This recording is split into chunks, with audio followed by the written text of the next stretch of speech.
अब आप याद करिए कि जब कन्याकुमारी से निकले हैं राहुल गांधी, उस समय से भारतीय जनता पार्टी और उसके आईटी सेल के जरिए क्या क्या बातें फैलाई गई कि वो कहाँ मंदिर में नहीं गए, तो कहाँ आरती को मना कर दिया, तो कहाँ क्या कर दिया, तमाम तरह की बातें।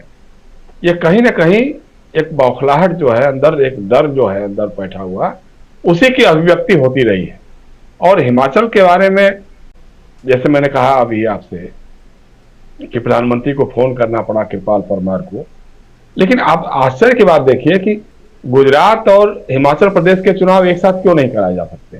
रोज प्रधानमंत्री जी इस तरह के बयान देंगे कि वन नेशन वन इलेक्शन, और भाजपा के लोग यही कहते रहेंगे कि साहब एक साथ देश में चुनाव होने से कितना फायदा है और अलग अलग चुनाव होने से कितना नुकसान है।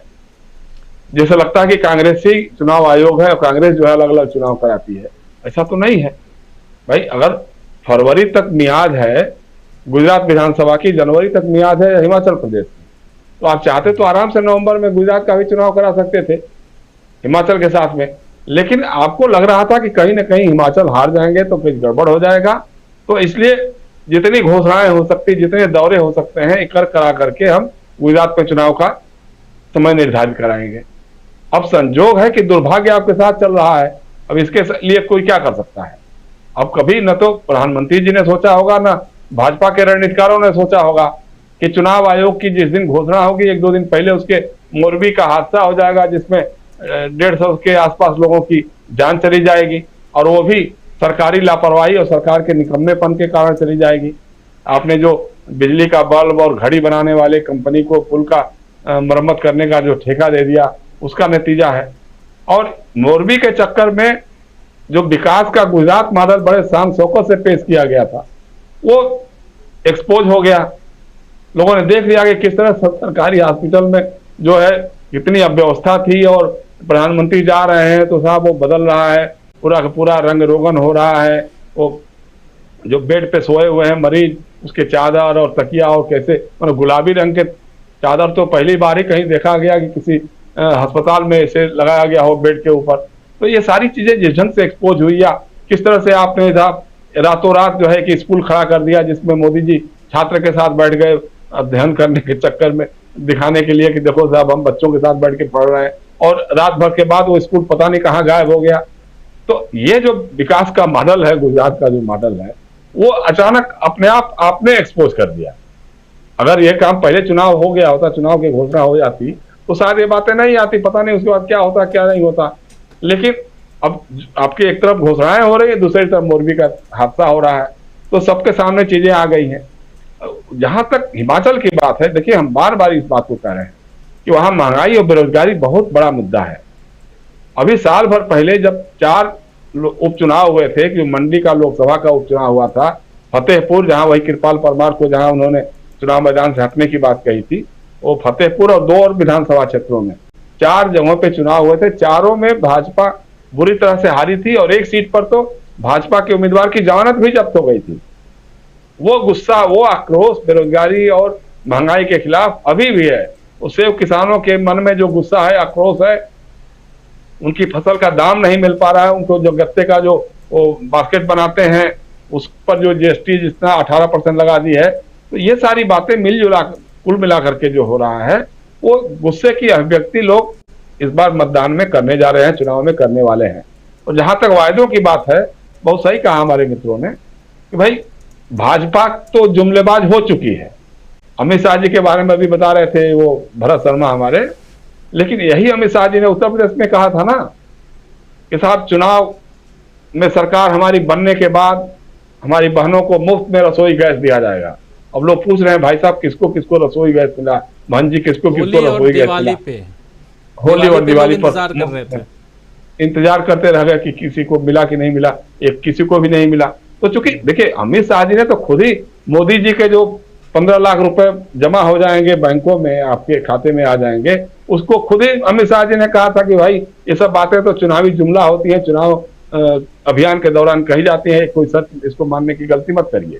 तो इसलिए उनका ये भी जुमला हो सकता है कि साहब दिवाली और होली पे रसोई गैस मुफ्त में दी जाएगी। तो लेकिन कांग्रेस की बात जब ये प्रियंका गांधी कहती हैं कि हम ओल्ड पेंशन स्कीम को लागू करेंगे और इसके साथ ये भी जब कहती है कि देखिए हमने यही वादा छत्तीसगढ़ में और राजस्थान में किया था और वहां पे हमने लागू कर दिया, तो लोगों में एक भरोसा जमता है। लोगों में लगता है कि नहीं, कांग्रेस वाकई जो कहती है, जितना कहती है उतना करती है। ये भरोसा जगना लोगों के बीच में एक बहुत बड़ा मैसेज दे रहा है, लोगों को लामबंद कर रहा है। और जो गुस्से की अभिव्यक्ति है, जैसे मैंने कहा महंगाई बेरोजगारी का सवाल जो है उसको लेकर के, वो झूठ का जो जितना आप प्रचार करो ठीक है, कुछ समय तक के लिए चल जाता है। अब सबसे बड़ी बात क्या है कि जो सांप्रदायिक एजेंडे की बात बार हो रही है, अब भाजपा के पास अब उनका सांप्रदायिक एजेंडा कुछ बच नहीं गया। मंदिर मस्जिद की बात थी तो अयोध्या में मंदिर तैयार हो रहा है। 3 तलाक आपने लागू कर दिया, 370 आपने कश्मीर से हटा दिया, लेकिन हाल हो बहु वैसे ही रहे, कहीं कोई फर्क नहीं पड़ा। न तो किसी हिंदू भाई और बहन की सेहत पे कोई फर्क पड़ा 3 तलाक खत्म होने से, न किसी मुसलमान की औरत पे उस जंग का कोई फर्क पड़ा। 370 हटने के बाद लगातार कश्मीर में जिस तरह से लाशें गिर रही हैं, हमारे सुरक्षा बलों के जवान मारे जा रहे हैं, हमारे यूपी बिहार और राजस्थान के लोग जो वहां जा करके काम कर रहे हैं उनकी जान पे खतरा बना हुआ है। कभी बिहार का कोई मजदूर मारा जाता है, कभी कोई मजदूर मारा जाता है।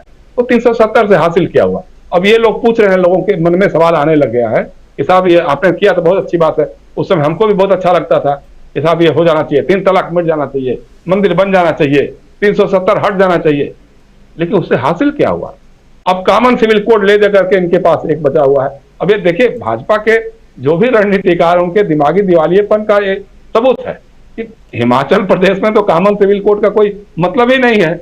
वहां माइनॉरिटी उस ढंग से कहीं उसकी प्रेजेंस भी नहीं है, लेकिन चलो ठीक है, अब उसी बहाने छेड़ करके इसमें चलाएंगे, फिर गुजरात में चलाएंगे और इसको मुद्दा बना देंगे कि देश भर में कॉमन सिविल कोड पे ही कुछ झगड़ा हो जाए, इसी पर कुछ फसाद हो जाए। लेकिन उनका दुर्भाग्य एक ये भी है कि सामने वाला रिएक्ट नहीं कर रहा है। आपने कुछ भी किया, 3 तलाक किया, 370 किया, आपने मंदिर की बात कर दी, मंदिर बनाने की बात कर दी, आप कॉमन सिविल कोड की बात भी कर रहे हैं, लेकिन मुस्लिम समाज से या अल्पसंख्यक समाज से कहीं उस पर कोई प्रोवोकेशन नहीं हो रहा है, कोई जवाब नहीं हो रहा है। और ये इनकी जो विफलता का सबसे बड़ा सबूत होने जा रहा है, साबित होने जा रहा है। और मुझे लगता है कि इस बार यही गुजरात और हिमाचल प्रदेश के मतदाता अगर महंगाई, बेरोजगारी और भ्रष्टाचार, इन 3 मुद्दों के आधार पर और नफरत के खिलाफ, क्योंकि लोगों को लगने लगा है कि साहब हो गया, आपके कहने पे हमने सब कर लिया, दंगे भी हो गए, फसाद भी हो गए, झगड़े भी हो गए, हमने गाली देना शुरू कर दिया एक दूसरे को, एक दूसरे पर अविश्वास भी करना शुरू कर दिया, लेकिन उससे हासिल क्या हुआ? कहीं तो एक सवाल बनेगा ना कि हमने उससे पाया क्या। अब अगर ये सवाल सामने पहुंचा और ईवीएम के मशीन तक पहुंच गया और ईवीएम मैनेज नहीं हुई, तो मुझे लगता है कि चुनाव के नतीजे भाजपा के खिलाफ जाएंगे। जी राज जी।